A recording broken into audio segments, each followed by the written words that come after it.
नमस्कार प्यारे बच्चों, आज की इस मैथ्स की ऑनलाइन कक्षा में आप लोगों का बहुत बहुत स्वागत है। उम्मीद करते हैं पिछले लेक्चर में जो हमने आपके साथ 6.2 एक्सरसाइज को शुरू किया था उसके पहले 4 क्वेश्चन आपने बहुत अच्छे से कर लिए होंगे। तो आज हम आपके साथ क्वेश्चन नंबर 5 को डिस्कस करने वाले हैं और उससे आगे जितने भी क्वेश्चन हैं वो सारे डिस्कस करेंगे। अच्छे से करिएगा, बहुत इंपॉर्टेंट है, पेपर में आने की पूरी पूरी उम्मीद है। ठीक है, क्वेश्चन पढ़ते हैं। क्वेश्चन नंबर 5 आपसे क्या कहता है, हम लोगों को दिया है एक चित्र दे रखा है, इसमें ए बी रेखा सीडी रेखा के समांतर है। ठीक है, ये वाली रेखा इस वाली रेखा के समांतर है। कहने का मतलब दोनों के अंदर दूरी हर बिंदु के ऊपर एक जैसी है, तभी तो समांतर होते हैं। फिर आपसे कहते हैं कोण ए पी क्यू का मान 50 डिग्री है। शुरू करो ए से, ए कहां पे है, ए पी और क्यू, इसका ये वाला कोण 50 डिग्री का है। फिर पी आर डी, पी से शुरू करिए, पी आर डी ये कितना है, 127 डिग्री है। अब हम लोगों को क्या करना है, हम लोगों को एक्स और वाई का मान निकालना है कि एक्स और वाई का क्या मान आएगा। बड़ा सिंपल और आसान सा क्वेश्चन है, ध्यान से मेरी बात सुनना। हम लोगों को ये दे रखा है, हम लोगों को ये दे रखा है कि ए बी रेखा सीडी रेखा के समांतर है। अरे है कि नहीं है, ये बिल्कुल इसके समांतर है। अगर ये इसके समांतर है तो सीधी सी बात है, हमें दे रखा है। और अगर मैं ध्यान से देखूं और मैं पी आर रेखा को तिर्यक रेखा बोलूं, ठीक है, मैं ऐसा लिखता हूं, पी आर एक क्या है, तिर्यक रेखा है। जब भी एक तिर्यक रेखा दो समांतर रेखाओं को काटती है तो उससे कुछ कोणों के युग्म बनते हैं, जो हमने आपको बिल्कुल स्टार्टिंग में समझाए थे।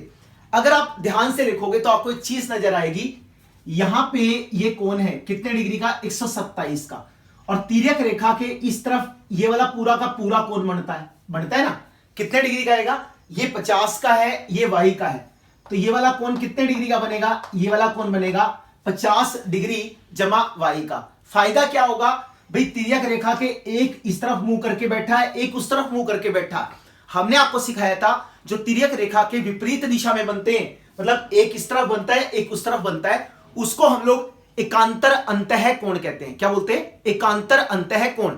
और हमने आपको प्रमेय पढ़ाया था, एकांतर अंतः कोण हमेशा आपस में बराबर होते हैं। ठीक है, तो आप यहां से लिख सकते हैं, इस बड़े वाले का नाम लिखवाइए। बड़े वाले का नाम क्या है, ए से शुरू करेंगे, ए पी और साथ में क्या लिखोगे, आर, ए पी आर। तो हम लोगों ने यहां पे लिख दिया ए पी आर किसके बराबर आएगा, इस वाले का नाम लिखवाओ, पी आर डी। तो हमने इसको लिखा ए पी आर जो है वो पी आर डी के बराबर आएगा। इसको हम लोग नाम देंगे, ठीक है, इसको किसका नाम देंगे, इसको हम लोग नाम देंगे एकांतर अंतः कोण। अरे भाई ठीक है, ये एकांतर अंतः कोण है, और एकांतर अंतः कोण जो होते हैं वो हमेशा आपस में बराबर होते हैं। तो इस वाले कोण का माप कितना है, 50 डिग्री ये है, वाई ये है, तो हमने इसको लिखा 50 डिग्री जमा में वाई। जब मैं पीआरडी की बात करूं ना, पीआरडी कितना है, 127 डिग्री है, तो हमने इसको लिखा ये 127 डिग्री के बराबर है। तो अगर हम लोग यहां से y का मान निकालना चाहते हैं तो बिल्कुल प्यार से निकलेगा ना, ये प्लस का है, जब ये उधर जाएगा अपने भाई के पास तो माइनस का हो जाएगा ना, है ना, इसको हमने यहां से निकाला है, जब उधर जाएगा तो माइनस का होगा। 127 से 50 को घटा दो, तो जब हम 127 में से 50 को घटाते हैं, है ना, बहुत बहुत आसान है, 7, 12 में से 5 गया 7 और ये 70 आ गया। तो इसका मतलब जो y हमारे पास है, y हमारे पास 77 डिग्री के बराबर है। अरे ठीक है, जो y हमारे पास है वो किसके बराबर है, 77 डिग्री के बराबर है। y का मान तो आ गया। अब हमें क्या चाहिए, अब हमें x का मान चाहिए। तो x का मान भी बिल्कुल इसकी तरह है। अगर आप ध्यान से देखोगे, दोबारा से वही लिखो कि ए बी रेखा सीडी रेखा के समांतर है। भाई ऐसा क्यों है, क्योंकि ऐसा हमें दे रखा है, दिया है। अगर मैं बात करूं इसकी, ध्यान से देखना, अगर मैं बात करूं इसकी, तो ये भी क्या है, ये भी एक तिर्यक रेखा है, जिसको मैंने अभी संतरी संतरी की है ना, ये वाली भी क्या है, ये वाली एक तिर्यक रेखा है। अरे है कि नहीं है, और तिर्यक रेखा में जो x है वो इस तिर्यक रेखा के इधर बन रहा है, और जो 50 है वो उधर बन रहा है, तो ये दोनों कोण भी बराबर होंगे, है ना। क्यों, हम इनको प्यार से बोलते हैं ये रुसे हुए कोण है, एकांतर कोण है, एकांत में रहना चाहते हैं, कहते हैं ना हम किसी के साथ नहीं मिलेंगे, ये इधर है ये उधर है, तो x हमारे पास 50 डिग्री के बराबर आएगा, जिसको हम लोग क्या बोलते हैं, एकांतर अंतः कोण बोलते हैं। तो आप यहां लिख सकते हो, क्या लिखोगे, पी क्यू एक तिर्यक रेखा है। अरे भाई ठीक है ना, जो पी क्यू हमारे पास है, पी क्यू हमारे पास एक तिर्यक रेखा है। और अगर तिर्यक रेखा है तो कोण बताइए, इस वाले कोण का नाम लिखाओ ए, इस वाले कोण का, ये वाला जो कोण है ना इस वाले कोण का, ए से शुरू हुआ पी और साथ में क्यू, तो आप लिखोगे ए पी क्यू बराबर होगा इस वाले कोण के क्या नाम है, पी क्यू आर। तो हमने इसको लिखा पी क्यू आर, तो इसको क्या बोलेंगे, इसको हम लोग कहते हैं क्या, एकांतर अंतःकोण। अरे भाई ठीक है ना, इसका नाम भी क्या है, वही चीज है, एकांतर अंतःकोण। और एकांतर अंतःकोण हमेशा बराबर होते हैं। इसका मतलब अगर ये x का है, अगर ये x का है तो ये कितने का है, 50 का है। तो हम यहां से देख के कह सकते हैं कि जो x हमारे पास होगा वो 50 डिग्री का होगा ना। बड़ा सिंपल और आसान सी चीज थी।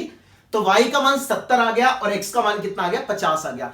दोनों के अंदर हमने एक ही चीज इस्तेमाल किया कि किसी भी दो समांतर रेखाओं को अगर एक तिर्यक रेखा काटेगी तो उस तिर्यक रेखा के एक इस दिशा में और एक इस दिशा में दो कोण बनते हैं, दोनों एकांतर कोण होते हैं। एकांतर अंतःकोण हमेशा बराबर होते हैं। तो जो 50 डिग्री है वो x के बराबर हो गया। फिर हमने ये देखा, ये वाला जो कोण था और जो ये वाला पूरा बड़ा है ना, कई लोग बोलते हैं y नहीं आएगा, तिर्यक रेखा के इस तरफ पूरे वाला कोण देखो ना। अगर मान लो मैं सिर्फ ये वाला y ले लूं तो ये वाला y AB के साथ थोड़ी कोण बनाना है, हमें तो वो बनाना है जो AB के साथ भी पूरा बने। तो AB के साथ पूरा का पूरा कौन सा कोण बनता है, AB के साथ पूरा का पूरा ये वाला कोण बनता है, A ये वाला। तो ये 50 था, ये y था, तो 50 और y को जोड़ दिया तो ये पूरा कोण क्या है, 50 जमा y, और ये क्या है 127, दोनों बराबर होंगे तो y का मान 70 डिग्री आ जाएगा। ठीक है जी, उम्मीद करते हैं क्वेश्चन आपको समझ में आ गया होगा। इसके बाद हम लोग नेक्स्ट क्वेश्चन पे चलते हैं। क्वेश्चन नंबर 6 देखिए क्या कहता है आपसे। चलिए जिसके बाद क्वेश्चन नंबर 6 को पढ़ते हैं। क्वेश्चन नंबर 6 आपसे क्या कहता है, हमारे से कहते हैं दो दर्पण रखे गए हैं। दर्पण का मतलब शीशे, दो शीशे रखे हुए हैं, एक PQ है एक RS है, दोनों के दोनों दर्पण आपस में समांतर है। अरे भाई ठीक है। फिर आपसे क्या कहता है, प्रकाश की एक किरण AB PQ से टकराती है, टकराने के बाद यहां आती है, ये यहां से परावर्तित होके CD की दिशा में चली जाती है। ठीक है, अब हम लोगों को यह सिद्ध करना है कि AB रेखा CD रेखा के समांतर होगा। अरे भाई ठीक है, जो AB रेखा है वो CD रेखा के समांतर होगा। कहने का जो AB किरण है वो CD किरण के क्या है, समांतर होगी। क्वेश्चन समझ में आ रहा है। इसको करने से पहले ना आपको थोड़ा सा साइंस पढ़ना पड़ेगा, साइंस के बारे में थोड़ा सा नॉलेज लेना पड़ेगा। आप 10वीं क्लास में जाके प्रकाश का परावर्तन और अपवर्तन चैप्टर पढ़ेंगे। ठीक है ना, थोड़ा सा आप पहले भी पढ़ के आए होंगे, उसके बारे में नहीं पढ़ा होगा तो थोड़ा सा मैं अभी बता देता हूं। आपसे कहता है मान लो हमारे पास इस तरीके से ना कोई भी एक दर्पण रखा हुआ है, कोई भी एक प्रकाश की किरण आई और प्रकाश की किरण आके इसको टकराती है ऐसे करके PQ, तो इस किरण का नाम होता है आपतित किरण। क्या बोलते हैं इसको, आपतित किरण। ये पॉलिश होने की वजह से उस साइड नहीं जाता तो ये वापिस इसको इसी दिशा में यहां भेज देता है ऐसे करके। जो ये परावर्तित होके यहां गई, अगर मैं इसको QR बोलता हूं तो इसको बोलते हैं परावर्तित किरण, है ना। ये क्या है, आपतित किरण, और ये हमारे पास क्या है, परावर्तित किरण। फिर हम लोग एक लंब खींचते हैं इसके ऊपर, इसको बोलते हैं अभिलंब। अरे भाई ठीक है, जो ये वाली चीज होती है इसका जो नाम होता है उसको हम लोग बोलते हैं अभिलंब। समझ में आता है, एक प्रकाश की किरण यहां से गई, टकराई, वो आगे नहीं जाने दिया, इसको इधर भेज दिया। ये आपतित किरण है, ये परावर्तित किरण है, और ये क्या है, अभिलंब है। ठीक है, लिखना चाहो तो आप इसको लिख भी सकते हो ना। ये हमारे पास क्या है, ये हमारे पास आपतित किरण है, और ये हमारे पास क्या है, ये हमारे पास परावर्तित किरण है। अरे भाई ठीक है, एक आपतित किरण है और एक क्या है, परावर्तित किरण है। आपसे कहता है अभिलंब और आपतित किरण के बीच में एक कोण बनता है, उसका नाम होता है I, और इसको बोलते हैं आपतन कोण।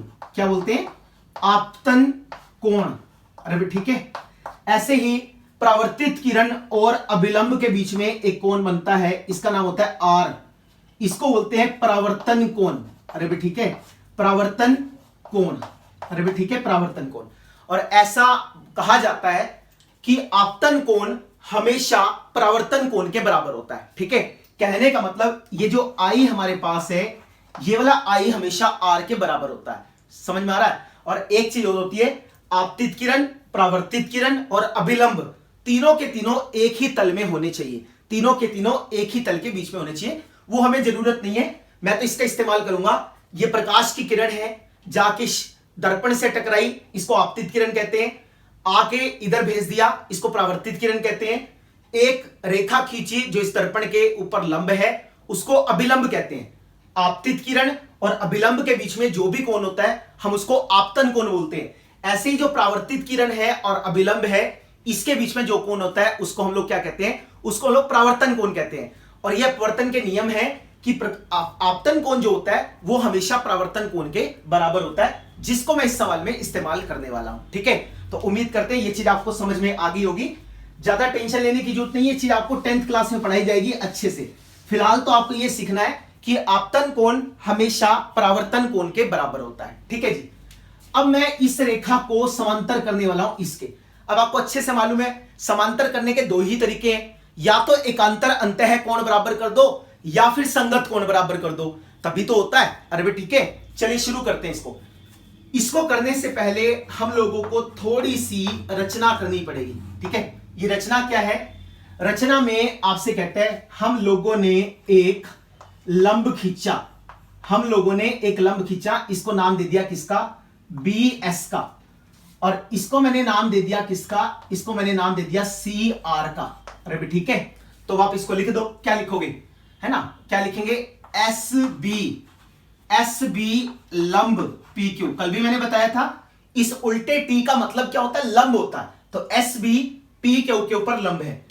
इसी तरीके से जो RC है, R तो पहले नाम दे रखा है, कुछ और नाम दे दो, T दे दो इसको, कोई बात नहीं, T लिख देते हैं। तो क्या लिखेंगे? जो TC है वो RS के ऊपर लंब है। ठीक है, हमने इसको ऐसा लिख दिया। जो TC हमारे पास है, TC हमारे पास RS के ऊपर लंब है। तो बड़ी सिंपल सी चीज है। हमने क्या लिखा? हमने लिखा SB PQ पे लंब और ऐसे ही TC RS पे लंब खींचा। अरे भाई ठीक है। और थोड़ी देर पहले मैंने आपको समझाया था इस लंब का स्पेशल नाम होता है, उसको क्या बोलते हैं? अभिलंब बोलते हैं। क्या बोलते हैं? अभिलंब। सही है जी। अब देखते हैं क्या कहता है आपसे, सामने देखना एक बार ध्यान से। अगर मैं आपसे बोलूं इस कोण का नाम बताइए, तो आपको अच्छे से पता है ये आपतन कोण है, अभी सिखाया था, इसको मैंने 1 का नाम दिया। ऐसे ही ये हमारे पास क्या है? 2 है। सिमिलर तरीके से ये वाला कोण 3 है और ये वाला कोण क्या है? 4। तो सबसे पहले आप इसको लिख सकते हैं, क्या लिखेंगे? परमाण। तो परमाण के बीच में आप लिखेंगे कोण 1 कोण 2 के बराबर है और कोण 3 जो है वो कोण 4 के बराबर है। लिख देना आपतन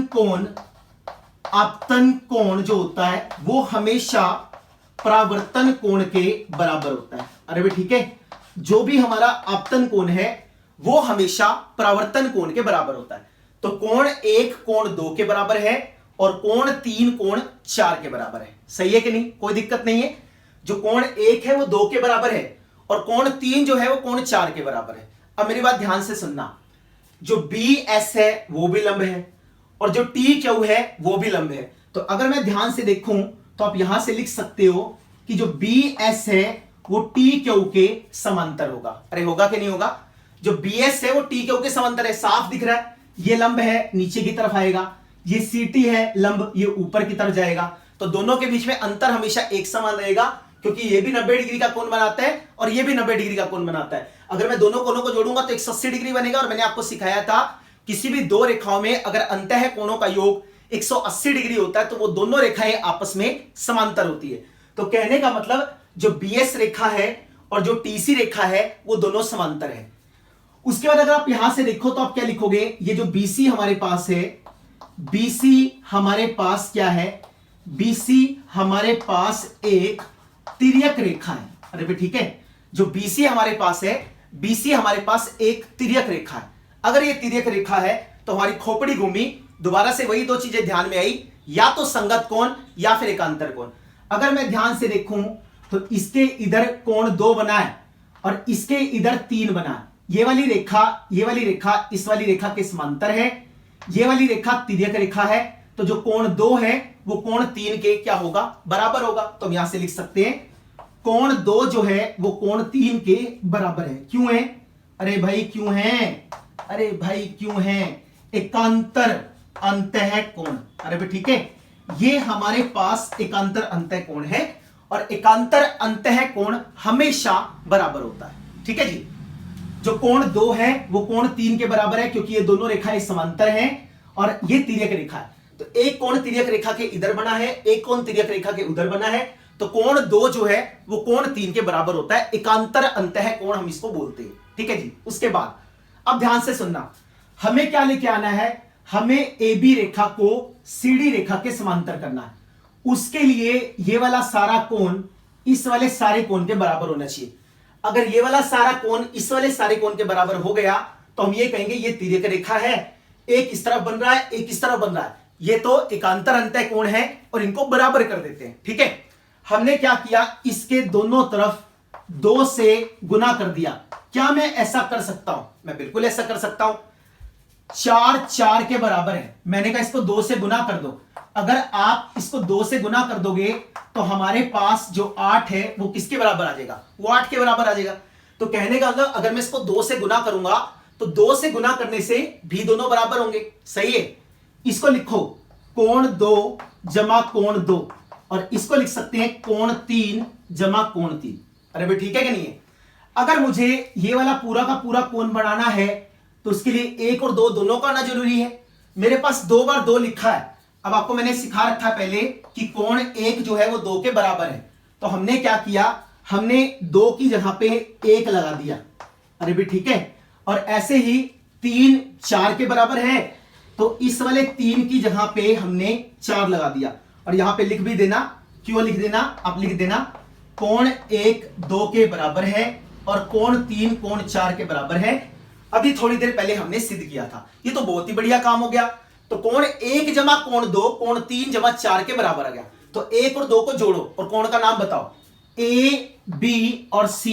तो हमने इसको लिखा कोण ए बी सी बराबर 3 और 4 को जोड़ो। जब मैं 3 और 4 को जोड़ूंगा तो बी सी डी, तो हमने इसको लिखा बी सी डी, ऐसा बढ़ेगा। तो कोण ए बी सी और कोण बी सी डी दोनों बराबर आ गए। और जो बी सी है वो एक तिर्यक रेखा है, तो आप क्या लिखोगे, इसके बाद मैं यहां लिख रहा हूं, आप इसको यहां लिख लेना, ए बी सी बराबर किसके है, बराबर है बी सी डी के। तो आप क्या लिखोगे, परंतु ये एकांतर अंतः कोण है। अरे ठीक है, परंतु ये एकांतर अंतः कोण है। अरे भी ठीक है ना, ये वाले जो कोण है वो एकांतर अंतः कोण है और जिन भी रेखाओं के साथ बनते हैं उनको समांतर कर देते हैं। तो किनके साथ बन रहे हैं, ए बी रेखा के साथ और सीडी रेखा के साथ। तो हम यहां से लिख सकते हैं ना, बोलो क्या लिखेंगे, अरे भाई बोलो, ए बी रेखा सीडी रेखा के समांतर होगा। और अगर ए बी रेखा सीडी रेखा के समांतर है तो इस प्रकार से हमने इसको सिद्ध कर दिया। तो आसान सवाल है, शुरू शुरू में देख के आपको लगेगा मुश्किल है, मुश्किल नहीं है। मैं दोबारा से बताता हूं, देखो दोबारा से। आपको क्या करना है, ए बी को सीडी के समांतर करना है। समांतर करने के 2 ही तरीके हैं, या तो एकांतर कोण बराबर करो या संगत कोण बराबर करो, ऐसे ही तो होता है। हमने कहा कोण 1 2 के बराबर है ना, ये वाला जो कोण है, ये वाला कोण आपतन कोण, ये वाला परावर्तन कोण, ये वाला आपतन कोण, ये परावर्तन कोण, बराबर है दोनों। फिर हमने ये कहा भाई अगर ये इसके ऊपर लंब है, ऐसे ये इसके ऊपर लंब है 90-90 डिग्री के, तो ये भी सीधा चलेगा, ये भी सीधा चलेगा, मिलेंगे तो है ही नहीं आपस में। और अगर मिलेंगे नहीं तो सीधी सी बात है दोनों रेखाएं समांतर होंगी। और साथ में जो बीसी है वो तिर्यक रेखा है। अगर ये तिर्यक रेखा है तो इसके एक तरफ कोण 2 बन रहा है, एक तरफ 3 बन रहा है, तो दोनों बराबर है, एकांतर अंतः कोण है। अगर कोई चीज बराबर होती है उसको 2 से गुना कर दो तब भी बराबर रहता है। इसका मतलब 2 कोण 2 बराबर आएगा 2 कोण 3 के। अगर 2 बार है तो उसको मैं एक एक बार तोड़ के लिख सकता हूं। अब तो मुझे 2 की जगह 1 और 3 की जगह 4 रख दिया, क्यों, क्योंकि दोनों कोण बराबर हैं। 1 जमा 2 3 जमा 4 के बराबर हो गया। 1 में 2 को जोड़ूंगा तो बनेगा ए बी सी, और 3 में 4 को जोड़ूंगा तो बनेगा बी सी डी। तो इसका मतलब ए बी सी और बी सी डी बराबर है, लेकिन ये एकांतर अंतः कोण है। जिन भी रेखाओं के साथ बनते हैं उनको समांतर करते हैं, इसलिए A B Rekha C D रेखा के समांतर होगी। ठीक है जी, उम्मीद करते हैं क्वेश्चन आपको समझ में आ गया होगा। इसके बाद हम एक्सरसाइज के 2 एग्जांपल्स करेंगे, बहुत इंपॉर्टेंट है, पहले कई बार पेपर में आ चुके हैं। ठीक है, तो उनको देखते हैं। फिर इसके बाद उदाहरण नंबर 4 को देखते हैं। उदाहरण नंबर 4 में आपसे क्या कहता है, पी क्यू रेखा को आर एस रेखा के समांतर कर दिया गया है, ठीक है। फिर आपसे क्या कहते हैं, एम एक्स क्यू 135 डिग्री का है, एम वाई आर 40 डिग्री का है। हम लोगों को एक्स एम वाई ये वाला जो कोण है, इस वाले कोण का वैल्यू निकालना है। इस वाले कोण का वैल्यू क्या आएगा? ये सवाल बहुत इंपॉर्टेंट है। अगर आप पिछली बार का पेपर उठा के देखोगे तो 2 पेपर हुए थे पिछली बार, उसमें से एक पेपर के बीच में ये क्वेश्चन आया था 4 मार्क्स का। बहुत आसान सवाल है, देखिए कैसे करना है इसको। आपसे कहते हैं सबसे पहले हम इसमें लिखेंगे रचना, थोड़ी सी रचना करेंगे। रचना कैसे करेंगे? हम लोगों ने एक रेखा खींची, क्या? X Y. हम लोगों ने एक रेखा एक्स वाई खींची। वो जो एक्स वाई रेखा है वो पी क्यू के समांतर है और पी क्यू आर एस के समांतर है। तो सीधी सी बात है, एक्स वाई आर एस के भी समांतर होगा। अरे भाई ठीक है, तो आप इसको लिखोगे एक रेखा एक्स वाई एम से होती हुई, एक रेखा एक्स वाई एम से होती हुई पी क्यू के समांतर खींची। अरे भाई ठीक है, पी क्यू के क्या खींची? समांतर खींची, ठीक है। उसके बाद हमें क्या निकालना है? हल निकालना है ना, क्योंकि ज्ञात करना है तो हम हल लिखेंगे। अब आप क्या लिखोगे? जो पी क्यू रेखा है वो एक्स वाई रेखा के समांतर है। इसी तरीके से जो पी क्यू रेखा थी वो आर एस रेखा के समांतर थी। ये हमें दिया है और ये हमें रचना से किया है, ठीक है। अगर कोई 2 रेखाएं किसी एक रेखा के समांतर होती हैं तो वो आपस में भी समांतर होती हैं।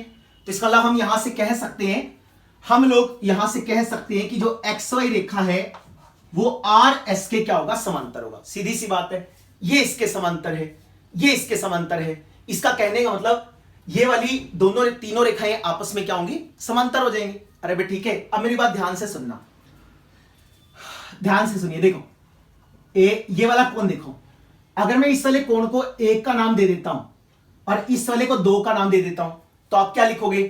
पी क्यू एक्स वाई के समांतर है और जो एक्सएम हमारे पास है वो एक तिर्यक रेखा है। तिर्यक रेखा के अंतः कोणों का योग कितना होता है? 180 डिग्री होता है। तो हम इसको लिख सकते हैं। तो आप क्या लिखोगे? पी क्यू एक्स वाई के समांतर है और एक्सएम क्या है?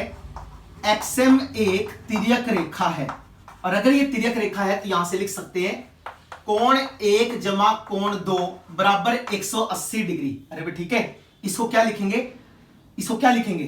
अंतः सम्मुख कोणों का योग, अंतः सम्मुख कोणों का योग। या फिर आप ये कह सकते हो तिर्यक रेखा के एक और समांतर रेखाओं के बीच में बनने वाले कोणों का योग 180 डिग्री होता है, ठीक है। अब आप यहां से देख सकते हो कोण 1 कितने डिग्री का है? 135 डिग्री का है।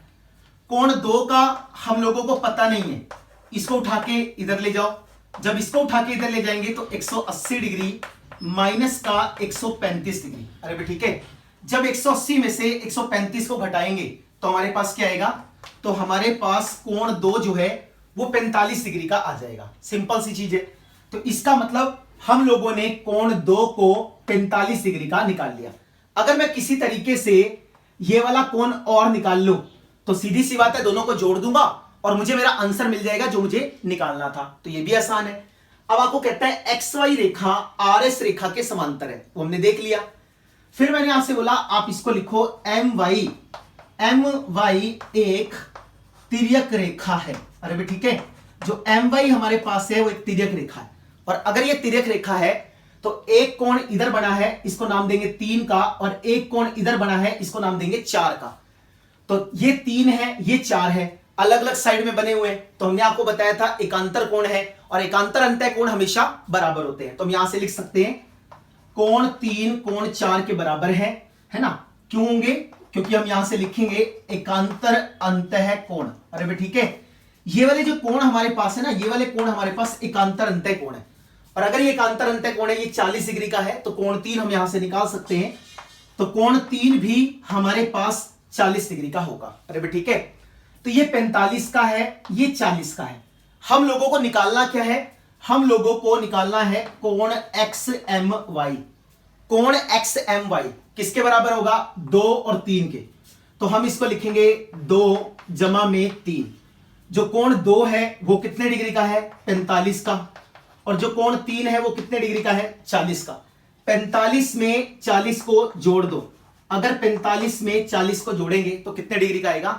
85 डिग्री का आंसर आएगा। तो हम यहां से लिख सकते हैं, उत्तर में लिख लेना, यहां पे क्या लिखोगे? इसका जो उत्तर निकला एक्स एम वाई, तो एक्स एम वाई हमारे पास किसके बराबर होगा? 45 ये है, 40 ये है, और अगर मैं 45 में 40 को जोड़ूंगा तो 85 डिग्री। ठीक है, तो एक्स एम वाई का मान 85 डिग्री आ जाएगा। बहुत प्यारा सा सवाल है, कई बार पेपर में आता है, आपको अच्छे से आना चाहिए। हमने एक रेखा एक्स वाई पी क्यू के समांतर खींचा, 1 और 2 जो है वो तिर्यक रेखा के एक और बने अंतः कोण है, तो दोनों का योग 180 डिग्री होता है। ये 135 का है तो ये 45 का आ गया।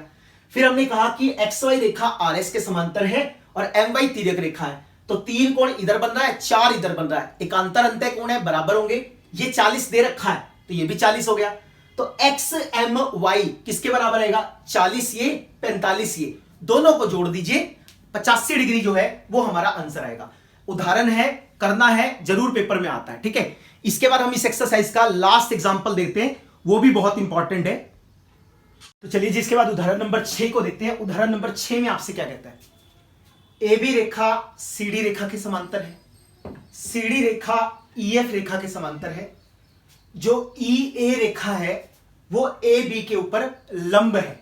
लंब का मतलब है ये वाला कोण 90 डिग्री का है। ठीक है, फिर आपसे क्या कहता है? बी ई एफ 55 डिग्री है, बी ई एफ 55 डिग्री है, तो आपसे कहते हैं ये जो एक्स वाई जेड कोण बना रखे हैं आपको इसका मान निकालना है। ठीक है, जो दे रखा है सिर्फ और सिर्फ इसी का इस्तेमाल करना है, सही है कि नहीं? एक्स वाई जेड का मान निकालना है। अगर मैं ध्यान से देखूंगा तो मुझे दिखता है सीडी रेखा ईएफ रेखा के समांतर है, तो हमने लिख दिया कि जो सीडी रेखा है वो ईएफ रेखा के समांतर है, हमें दिया है।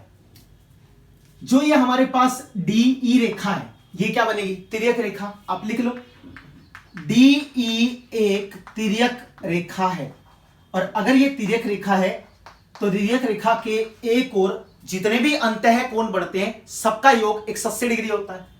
तो एक तरफ एक तो कोण y बन रहा है और एक 55 बन रहा है, तो हम इसको लिख सकते हैं y जमा 55 डिग्री किसके बराबर आएगा? 180 डिग्री के। क्यों? आप लिखोगे तिर्यक रेखा के एक और बने, तिर्यक रेखा के एक और बने अंतः कोणों का योग। अरे भी ठीक है, तिर्यक रेखा के एक और जितने भी अंतः कोण बनते हैं उन सारे के सारे अंतः कोणों का जो योग है वो 180 डिग्री होता है, कोई समस्या ही नहीं है। तो यहां से जब आप y का मान निकालोगे तो 180 और माइनस का 55, तो आप देख सकते हो जब हम 180 में से 55 को घटाएंगे तो हमारे पास 125 बचेगा, तो y का जो मान है वो 125 डिग्री के बराबर आ गया। अरे भाई ठीक है, अब इसके बाद इसको और ध्यान से देखो, आपसे क्या कहता है? जो हमारे पास ए बी रेखा है वो सीडी रेखा के समांतर है ना? जो ए बी रेखा है वो सीडी रेखा के समांतर है। आप इसको यहां लिख लो, जो ए बी रेखा है वो सीडी रेखा के समांतर है, ऐसा भी हम लोगों को दे रखा है। ठीक है, अगर ऐसा दे रखा है तो आप ध्यान से देखो, ये वाला कोण रेखा से ऊपर बन रहा है, ऐसे ये वाला कोण भी रेखा से ऊपर बन रहा है, ये वाली तिर्यक रेखा है। हमने आपको समझाया था ये दोनों कोण कौन से हैं? संगत कोण है। कब बढ़ते हैं? जब रेखाएं समांतर होती है। तो इसलिए हम लोग यहां से कह सकते हैं, क्या कह सकते हैं? कि जो x हमारे पास होगा वो y के बराबर होगा। अरे भाई क्यों होगा? क्योंकि ये दोनों के दोनों संगत कोण हैं। अरे भाई ठीक है, और जो संगत कोण होते हैं वो हमेशा बराबर होते हैं। अब x का तो मान निकल ही गया, क्योंकि y का हमने बिल्कुल ताजा ताजा मान निकाला 125 डिग्री। अगर y का मान 125 डिग्री है तो सीधी सी बात है x का मान भी 125 डिग्री आएगा, कोई समस्या ही नहीं है यार, क्या दिक्कत है बताओ? तो x का मान 125 डिग्री हो गया। अब बात रहेगी z की, z निकालना है। अब देखो AB रेखा CD के समांतर है, CD रेखा EF के समांतर है, इसका मतलब AB CD के समांतर, EF CD के समांतर, तो AB भी EF के समांतर होगा। आप इसको ऐसा लिख लो, ए बी रेखा सीडी के समांतर है और सीडी रेखा ईएफ के समांतर है, तो हम लोग यहां से ये कह सकते हैं कि ए बी रेखा ईएफ रेखा के समांतर होगा। और कोई भी दो रेखाएं समांतर हो तो फिर से अंतः कोण देखो, इसका अंतः कोण कितना है 90 और इसका क्या है ये पूरा का पूरा, तो आप लिखोगे 90 डिग्री जमा में जेड जमा में 55 डिग्री बराबर 180 डिग्री। ठीक है, क्या लिखोगे, एक ही रेखा के या एक तिर्यक रेखा के एक और बने, एक तिर्यक रेखा के एक और बने अंतः कोणों का योग। अरे भाई ठीक है, एक तिर्यक रेखा के एक और बने अंतः कोणों का योग कितना होता है 180 डिग्री होता है। अरे भाई ठीक है, कहने का मतलब 90 जमा में जेड जमा में 55, ये वाला कोण देखो ना, ये वाला 90 का है और ये वाला कितने का है जेड और 55 का, तो इधर ये वाला कोण बन रहा है और इधर ये वाला कोण बन रहा है, तो दोनों का योग 180 होगा। तो यहां से जेड का मान निकालो, जब 90 में आप 55 को जोड़ोगे तो 5 9 और 5 14, जेड का मान हमें निकालना था, तो जब आप जेड का मान निकालोगे तो क्या आएगा 180 डिग्री माइनस का 145 डिग्री। तो जब मैं इसको घटाऊंगा तो आप देख सकते हो जेड का मान 35 डिग्री आ जाएगा। तो हम यहां से लिख सकते हैं कि x और y दोनों के दोनों बराबर है 125 डिग्री का, और जो y जेड हमारे पास है वो 35 डिग्री का है। तो बिल्कुल सिंपल सी चीज है, हमारा आंसर आ गया। आसान है बिल्कुल, कोई दिक्कत है क्या? दोबारा से सुन लो, सीडी रेखा ईएफ रेखा के समांतर था, एक कोण y और एक कोण 55, y और 55 अंतः कोण है, जोड़ेंगे तो 180 आएगा, तो y का मान 125 हो गया। ए बी रेखा सीडी के समांतर है, बीडी तिर्यक रेखा है, ये वाला कोण इसके बराबर है क्योंकि दोनों संगत कोण है। आपको याद होगा ना, हमने आपको ऐसा सिखाया था, ये तिर्यक रेखा है, ये वाला कोण बराबर है, संगत कोण है, तो ये वही तो सिचुएशन है। इसको थोड़ा टेढ़ा करके देखो, y x के बराबर है तो y का मान भी कितना हो गया, x का मान भी कितना हो गया 125 हो गया। उसके बाद ए बी सी डी के समांतर है, सी डी ई एफ के समांतर है, तो सीधी सी बात है ए बी ई एफ के समांतर आएगा। इधर 90 का कोण बन रहा है और इधर जेड जमा 55 का कोण बन रहा है, दोनों का योग 180 डिग्री होगा क्योंकि दोनों के दोनों अंतः कोण है। अगर दोनों के दोनों अंतः कोण है तो हम यहां से जेड का मान निकाल सकते हैं, जेड 35 डिग्री के बराबर आएगा। ठीक है जी, तो बिल्कुल सिंपल सा और आसान सा क्वेश्चन था। उम्मीद करते हैं आपको ये एक्सरसाइज अच्छे से समझ में आई होगी। ये वाले दो एग्जांपल आपको बहुत अच्छे से करने हैं, इसके अलावा जितने और एग्जांपल्स हैं आप लोग उनको भी कोशिश कीजिए, वो आपको अच्छे से समझ में आएंगे। नहीं आए तो आप कमेंट बॉक्स में लिखेगा, उसके ऊपर मैं अलग से वीडियो बना दूंगा। ठीक है जी, तो उम्मीद करते हैं आज की वीडियो आपको पसंद आया होगा, यूजफुल लगे तो लाइक करना बिल्कुल मत भूलिए। चैनल को सब्सक्राइब नहीं किया तो अभी के अभी जाके चैनल को सब्सक्राइब कर दीजिए और अपने दोस्तों को भी बताइए ताकि वो लोग भी घर बैठ के शांति से अपनी पढ़ाई को कर सके। ठीक है जी, नेक्स्ट वीडियो में मिलेंगे एक्सरसाइज नंबर 6.3 के साथ। बेहद ही सरल एक्सरसाइज है, इससे भी आसान है। तब तक के लिए हमारे साथ जुड़े रहिए। Thanks to all for watching my videos. Next video में मिलते हैं, तब तक के लिए बेस्ट ऑफ लक।